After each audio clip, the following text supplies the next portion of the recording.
Les rappeurs mentent, ce n'est pas ce que vous croyez. Sur la fin des ans locaux, gros, je vais tous les foudroyer.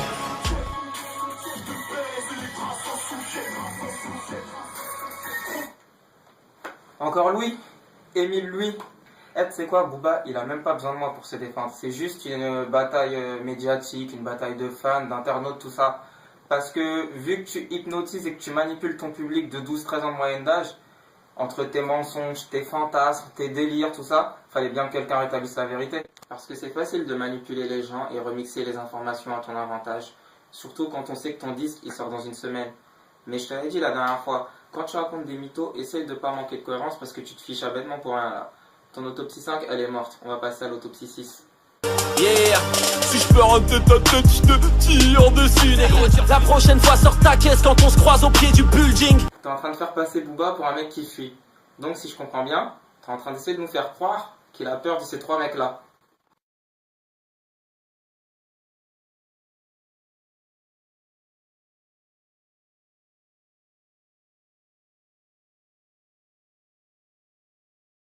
Dans ton interview de 57 minutes là, tu disais que Booba il t'a vu, il avait fait demi-tour et il était venu te voir lui-même. On s'est croisés en voiture, il a fait demi-tour et il est venu me voir. Il a baissé sa vitre, il m'a dit wesh Robeux. Aujourd'hui, tu essaies de nous faire croire qu'il a peur de toi, alors que la première fois, il n'avait pas peur de toi. Enfin, je comprends pas. Genre, la première fois, il t'a vu, il n'a pas eu peur de toi, et aujourd'hui, il t'a revu et il a peur de toi. Je comprends pas. Et depuis le temps, tes bras, ils ont pas gonflé, hein, pourtant. Mais là, ce que les gens, ils savent pas, c'est que c'est différent. Vous étiez trois, il était seul. Ouais, tu fais le bonhomme, mais tu attaques les gens à trois en traître. Tête à tête, ouais, je te dis qu'il refuse des têtes à tête. Je réalise pas encore, tu fais la maline dans ta chanson, mais vous étiez trois. C'est comme si moi je ramène tous mes potes, on vient de soulever ton grand corps de girafe chez toi à Saint-Maur dans le 9-4, et après je vais faire une chanson, je vais dire on a niqué la fouine, mais il avait pas les mots. Au-delà de tout ça, ces histoires de green card, tout ça là, il y a un truc que je comprends pas. À Miami, il y a 1 milliard de buildings, tous aussi beaux les uns que les autres. Je comprends pas pourquoi tu as voulu aller t'installer dans le même que Booba. Espèce de grosse groupisie, là, t'as la chatte en chou-fleur ou quoi? Laisse les groupies en pleurs, la chatte en souffleur. Donc voilà, ta vieille rumeur, tu t'es empressé d'aller la colporter sur internet. Et c'est quel site qui s'en est chargé? Buzz de Fou. Buzz de Fou, les mêmes mecs qui avaient organisé une propagande pro-Rof contre Booba il y a quelques mois de cela. Donc une histoire sans grand sens, rédigée de manière grossière, pleine de fautes d'orthographe, tout ça. Aucune crédibilité. T'as attendu de bouger pour sortir ton chocolat. La différence et la nuance, c'est que toi, comme Rof, vous étiez sur le point de sortir votre album, alors pour vous faire de la pub, du buzz, etc., vous avez sorti un clash contre Booba. Parce que c'est le numéro 1 et parce qu'on sait que son nom, il va beaucoup tourner, il va faire du bruit, il va être en haut de l'affiche. Donc quoi de mieux que de clasher le numéro 1 pour se faire de la pub. Et c'est là qu'il y a la nuance. Parce que Booba, lui, il a sorti son album il y a 2 mois déjà. C'est pour ça qu'il répond que maintenant. Pour montrer qu'il n'a pas besoin de buzz pour assurer une sortie d'album ou quoi que ce soit. C'est plus des jambes de coq à Sarbé, c'est des jambes de sauterelle. Je crois que je deviens fou là. C'est l'hôpital qui se moque de la charité. Comment tu oses envoyer une vanne sur le physique de Booba quand on sait que tu fais peut-être la moitié du quart de la racine carrée divisée par 2 du poids de Booba? T'as sucé tout le 9-3. C'est facile de dire ça. Parce que c'est très bien que ton large public de mineurs n'est pas au courant de ce qui se passe. Tu sais, ils sont pas censés savoir les liens qu'entretient Booba avec ces personnes-là. Mais je suis persuadé, j'en suis sûr à 100%, que Booba connaît et traîne avec ces mecs depuis plus longtemps que l'âge qu'avait ta mineure quand tu l'as pointé. Lambeau en leasing, appartement en location. Ah ouais, tu l'as pris à crédit, tu l'as dans ton parking. Donc en fait, si je comprends bien, le jour où Booba a acheté sa Lambeau, t'étais là. Parce que tu sais comment il a acheté, etc. T'étais là, sur place. Je crois que ta chanson, là, tu te souviens, celle que t'as fait, qui s'appelle Jalousie. T'aurais pu l'appeler Autobiographie, ça aurait été pareil.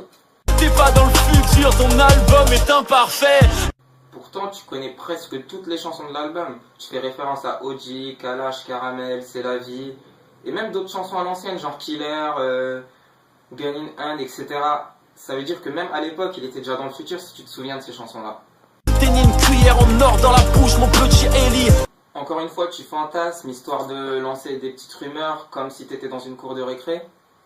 Mais je connais assez bien Booba pour pouvoir dire que s'il était né dans une famille de riches, il serait le premier à en être fier. et à le revendiquer. Les vrais savent pourquoi les anniversaires s'annulent au régime. Comme tu le dis si bien, les vrais savent, donc toi tu sais rien. Cette soirée d'anniversaire, je devais y aller et pour des raisons qui je pense te regardent pas, elle a été annulée. Mais bon, t'as encore voulu envoyer une petite rumeur, histoire de sucer ROH de fesses et son frère Iqbal. Oh mon Dieu, qu'il est vilain, qui se sont fait tabasser par des mecs du Blanc-Ménil ce soir-là. Tu payes des billets première classe aux michetonneuses de Paris. Arrivé à Miami et s'arrête à l'étage de Fouini. Encore des fantasmes et des rumeurs, putain mais... C'est vrai que t'es tellement beau, Fouini. En tout cas, il est vilain. Oh mon Dieu, qu'il est vilain. Vocodeur, où est le Renoir qui rappait avec Kali? Là, j'appelle ça de l'hypocrisie parce que toi aussi, tu utilises beaucoup de vocodeurs et d'autotune dans tes chansons, etc. Et là encore, t'as fait la fan parce que on sait tous qui est-ce qui a initié ça en France dans l'album 09 et tout le monde chambrait au départ, tout le monde critiquait. Et au final, tous, sans exception, vous avez tous fait la même chose. Et concernant Ali, c'est trop facile et ça devient plus marrant de sortir tout le temps la même vanne, le même reproche. Comme quoi, soi-disant, Booba, il a abandonné Ali. Je m'intéresse au rap depuis que je suis tout petit et j'ai jamais vu une seule interview, que ce soit à la télé ou bien entendu à la radio, où Ali, il dit ouvertement, Booba, il m'a lâché. Là encore, c'est de l'hypocrisie. Parce que dans la vie, quand on n'a pas la même vision, au bout d'un moment, il vaut mieux se séparer. Ça vaut mieux pour l'un comme pour l'autre. Et si c'était l'inverse, si c'était Ali qui avait percé au point de devenir numéro 1, vous auriez tous dit que Ali, il a lâché Booba, Ali, c'est un traître, Ali, ceci, Ali, cela.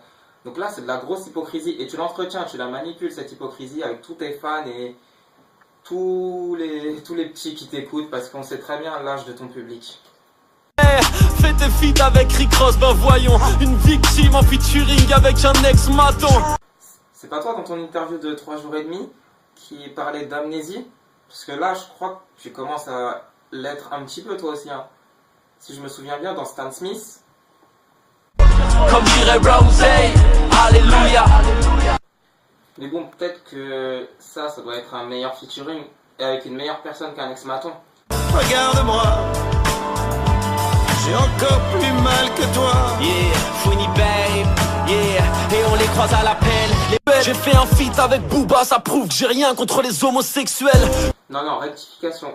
Un petit problème de communication là, parce que si je me souviens bien, le morceau Reste en chien, il figure sur ton album Aller-Retour. Ça veut dire que c'est toi qui as appelé, qui as invité, qui as payé Booba pour qu'il t'autorise à mentionner son nom sur la pochette de ton album. Et juste pour la petite vanne, prête-lui ta cousine, tu verras s'il est homosexuel. Et si t'as pas de cousine, prête-lui ta tante, il va te faire une cousine. Et une petite parenthèse concernant la religion de Booba, puisque tu en parles vite fait dans ta chanson, comme si c'était marrant d'essayer d'insinuer telle ou telle chose. Je vais pas trop m'étaler là-dessus parce que ça relève presque du racisme et je trouve ça tellement bas que je préfère ne même pas en parler. Mais là encore, il l'a dit lui-même, il le revendiquerait totalement si c'était vrai, il porterait un gros bling bling avec une étoile de David et vous dirait allez tous vous faire enculer. Casier judiciaire aussi gros que ton pot de protéines. Bah bravo Moret, normal que ton casier soit gros, t'as pointé des filles, et plusieurs fois. C'est Laouni Mouhid, né le 25 du 12 en 81 à Trappes. Ouais, il est super connu. Une menace avec arme blanche, dégradation de biens privés, encore un recel, une extorsion de fonds, agression sexuelle sur mineurs, outrage à personne chargée d'une mission de service. Niveau agression sexuelle, t'as quelque chose? Parce que c'était ça la plainte en fait. Je voudrais savoir s'il était connu niveau agression sexuelle. Bah moi au niveau d'agression sexuelle j'en ai deux, écoute. Hein. T'en as deux? Quelle date? J'ai 98 et 2008 moi. 2008? 2008 oui. Et c'était quoi donc en 2008? Tu peux me donner plus de détails ou pas? Hein? T'as besoin de détails là-dessus? Bah si tu peux regarder, ouais, t'as quelque chose ou pas? Ok, attends, je vais ouvrir ça. Ouais, bon là j'ai une victime sur femme. C'est quoi le... Pénétration vaginale sur une femme, ouais. Pénétration vaginale, c'est quoi le nom de la femme?